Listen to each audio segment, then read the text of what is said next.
After World War II, the GI Bill offered veterans the opportunity for college education and for home ownership. Thousands of formerly blue-collar workers were now being helped to reach the middle class. The largest upward social mobility movement ever was undertaken, as long as you were white. The Veterans Administration co-signed housing loans, but did not guarantee them. That allowed banks to restrict their loans to areas that had the least risk, which were overwhelmingly white, a process that became known as redlining. They literally, on a map, drew lines, and one was red. And those communities were difficult for people to get home loans. It were difficult for people to get business loans. Part of it was because the mortgages would not be insured by the federal government as a result of redlining. Redlining was not confined to Hagerstown or Maryland. It effectively ruled out GI mortgages for almost all areas of the country that were largely black. In New York, for example, more than 60,000 GI mortgages were given to white veterans.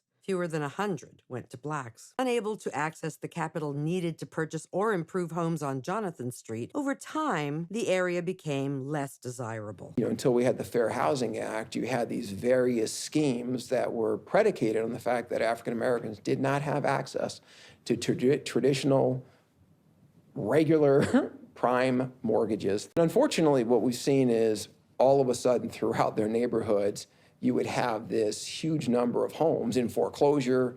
They would fall into disrepair.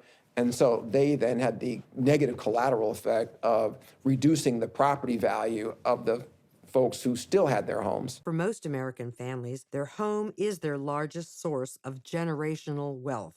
Wealth that is passed on from parent to child. If the houses on Jonathan Street were losing value and new residents couldn't access the capital to buy them or to fix them up, then generational progress, the American dream that my child will do better than I did, was denied to the residents of Jonathan Street.